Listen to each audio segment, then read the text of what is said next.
हर हर महादेव। तो बंधु, आज की इस वीडियो में मैं आपको बताने वाला हूं जो लोग अघोर दीक्षा से संबंधित हमको कॉल करते हैं, उनके कुछ इंक्वायरियां होती हैं, कुछ सवाल होते हैं। उनके कुछ सवालों के जवाब मैं इस वीडियो के जरिए देता हूं। अघोर मंत्र दीक्षा मां शमशान काली अघोर शक्ति पीठ फाउंडेशन द्वारा मां शमशान काली अघोर शक्ति पीठ में ये आयोजन किया जाता है। उस आयोजन में आप आने से पहले रजिस्ट्रेशन होते हैं, तो रजिस्ट्रेशन की रूपरेखा जो है आपको हमारे व्हाट्सएप नंबर पे पता चल जाएगी। अब बात आती है कि अघोर मंत्र दीक्षा किस व्यक्ति के लिए है, क्यों लेना चाहिए आपको अघोर दीक्षा, क्यों जरूरी है आपके लिए अघोर दीक्षा। देखिए, अगर आज के समय में 90% जो लोग हैं वो तांत्रिक विद्याओं से परेशान हैं। बहुत सारी पूजा पाठ वो कर रहे हैं, उन्होंने कथा करा ली, उन्होंने तर्पण करा लिया, सारे काम करा लिए, मगर फिर भी उनकी तांत्रिक विद्याएं जो हैं वो खत्म नहीं हो पा रही है। तो भगवान शिव ने अघोर बनाए, और भगवान शिव ने अघोर बनाने के बाद में भगवान शिव के मार्ग पर चलने वाले शिव संप्रदाय के लोग अघोर कहलाए। तो अघोर जो है, लोगों के दिमाग में बहुत सारी बातें आती है कि अगर अघोर है तो हमको मांस और मदिरा का सेवन करना ही पड़ेगा, हमें दारू पीनी पड़ेगी, हमें शमशान की राख खानी पड़ेगी, हमें मुर्दा खाना पड़ेगा, हमें अपना मलमूत्र का सेवन करना पड़ेगा। तो मां शमशान काली अघोर शक्ति पीठ ऐसी चीजों को का खंडन करता है।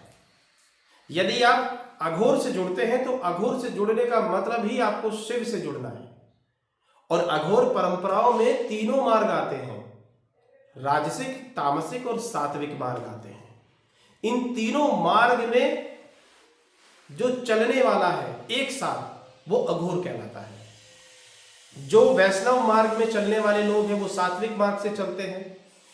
जो शाक्त मार्ग के चलने, जो शक्ति को आराधना करते हैं वो शाक्त कहलाते हैं। जो शिव की आराधना करते हैं वो शिव कहलाता है। मगर बंधु, अघोर में तो सब समाये। तो अगर आप कोई दरबार, कोई चौकी लगाते हैं, अगर आपने कोई जन कल्याण का कार्य करते हैं, आप वास्तु कंसल्टेंट हैं, आप एक एस्ट्रोलॉजर हैं, आप एक टैरो कार्ड रीडर हैं, आप एक रेकी हीलर है, लामा फेरा हीलर है, एंजल हीलर है, क्रिस्टल हीलर है, आप स्पिरिचुअल काम, किसी भी तरह का स्पिरिचुअल एक्टिविटीज में आपका कहीं ना कहीं योगदान समाज के प्रति अगर है, तो आपको अघोर दीक्षा लेकर अपने आप को पूर्ण तरीके से तांत्रिक विद्याओं से सुरक्षित करना चाहिए। वैदिक मार्ग कभी भी आपको तांत्रिक विद्याओं से नहीं बचा सकता, ये प्रमाणित है। और आज भी ये चीज अघोर मार्ग में इसका सबूत मिलते हैं। अघोरी जो होते हैं वो इस चीज का प्रमाण है। तो अघोर मार्ग में आने के लिए आपको कोई घर बार छोड़ने की जरूरत नहीं है, ना ही आपको अपने आराध्य छोड़ने। आप कृष्ण की भक्ति करते हैं, आप राधा रानी की भक्ति करते हैं, आप वैष्णव संप्रदाय के किसी भी आराध्य की भक्ति करते हैं, आप वैसे के वैसे करिए। आज जरूरी नहीं है कि आप अगर सात्विक पूजा कर रहे हैं तो आपको हम तामसिक जबरदस्ती बनवाएंगे, मगर जैसी ऊर्जा आपको चाहिए देवताओं की, वैसा ही उनको भोग देना पड़ता है। जैसे कि सब जानते हैं, इस कलयुग के अंदर जो है 3 शक्तियां प्रधान हैं, हनुमान जी, भैरव और माता काली। इन तीनों की आराधना हम मूल रूप से लोगों को कराते हैं जो लोग अघोर दीक्षा लेते हैं। अब माता काली को तो लड्डू भी देते हैं, और माता काली को तो आप मदिरा का भी भोग लगता है। मदिरा के साथ कई परंपराओं में तो उनको बलि भी दी जाती है। तो बलि देना ना देना वो व्यक्तिगत और परंपराओं के आधार पर है। मैं किसी की परंपराओं को बदलने के लिए मैं ऑथराइज नहीं हूं। आपकी जो परंपरा चल रही है आप वो परंपराओं को चलाइए, मगर जब जैसी जरूरत पड़ती है वैसे ही देवता का आपको आह्वान करना है। तो ये सब कुछ अघोर मार्ग में आता है। दीक्षा लेने के बाद में आपको कोई परहेज नहीं बताते हम लोग। हमारे शक्तिपीठ का कोई नियम नहीं है, क्योंकि जो नियम से परे है वही अघोर है। अगर अघोर होकर ही आप नियमों में बंध जाएंगे तो फिर आपसे भक्ति नहीं होगी। आप केवल अपने नियमों को का पालन करने के लिए धूप बत्ती लगाएंगे, नियमों का पालन करने के लिए आप स्नान करेंगे, नियमों का पालन करने के लिए आप जाप करेंगे। असल मायने में भक्ति नहीं होगी, वो आप सिर्फ एक पैटर्न को फॉलो करते हुए चल रहे हैं। तो पहला तो कोई नियम नहीं है, ना ही हम ब्रह्मचर्य का पालन करने के लिए बाध्य करते हैं। ब्रह्मचर्य का पालन केवल वो व्यक्ति करेंगे, स्त्री हो या पुरुष हो, जो अविवाहित हो, जिनका विवाह नहीं हुआ है।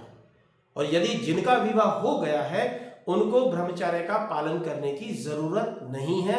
हमारे अघोर मार्ग के अंदर मां शमशान काली अघोर शक्ति पीठ से अगर आप दीक्षित होते हो तो आप मदिरा और मांस का सेवन करते हैं। देखिए, सेवन करना वो अलग चीज है। किसी चीज के आप आदी हैं तो उसके लिए मां शमशान काली अघोर शक्ति पीठ आपको कुछ नियमों के आधार पर उन चीजों को कम कराएगा। क्यों? क्योंकि मदिरा का सेवन तो मेरे देवता भी करते हैं, वो सेवन करते हैं, ना कि वो आदी है। किसी भी चीज का अगर आदी है तो वो पाप है।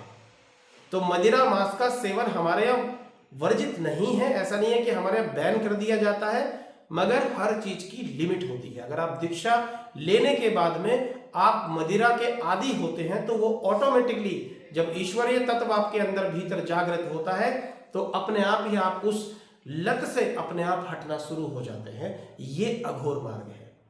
अब बहुत से लोग टिप्पणी करेंगे, अरे गुरुजी तो ये मदिरा मांस के सेवन की बात कर रहे हैं। देखो भैया, ना तो हमारे कहने से कोई खा रहा है, ना ही हमारे कहने से कोई छोड़ेगा। मेरा काम उसको सही मार्ग दिखाना है कि मदिरा मांस के का सेवन करना और क्यों करना, उसके लिए आगे का मार्ग आपको दीक्षा के बाद पता चलेगा। अब दीक्षा के बाद में आप स्नान करके पूजा करें या बिना ना स्नान करे पूजा करें, वो हमारी पद्धति में किसी तरह की कोई बाउंडेशन नहीं है। आप खाकर पूजा करें या बिना खाए पूजा करें, कोई बाउंडेशन नहीं है।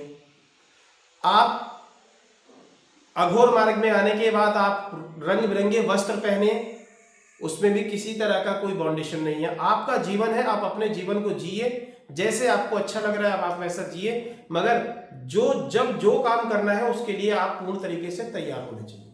जब आप पूजा कर रहे हैं, पाठ कर रहे हैं या भगवान की आराधना कर रहे हैं तो वो सारा फोकस आपका आराधना में होना चाहिए। ऐसा नहीं कि आप कर तो भगवान का भोग रहे हैं, पूजन रहे हैं और ध्यान चल रहा है क्लब पर, कि आपको कहीं क्लब में जाके डांस करके आना है ना। आप पूजन कर रहे हैं यहाँ पर और बार बार व्हाट्सएप की तरफ देख रहे हैं कि अरे भाई हमको तो वहां जाकर पकोड़े खाने थे, तो भगवान की आराधना फिर नहीं हो पाएगी। फिर आप क्या करेंगे, आप जबरदस्ती जानबूझकर पूजा करेंगे जल्दी जल्दी और फिर निकल जाएंगे। इसी वजह से लोग जो है वो भटक जाते हैं। उनको सही मार्ग पर लेके आना ही अघोर परंपरा की का पहला मूल आधार यही है कि हमें लोगों को नियमों से मुक्त करना है। ये नियम जो है, ये नियम आपको बाध्य बनाते हैं। आज की जो पीढ़ी है, जो जिसको हम जेन ज़ी बोलते हैं, ये नियमों के आदी नहीं है। इन नियमों को थोपने की कोशिश ना करें।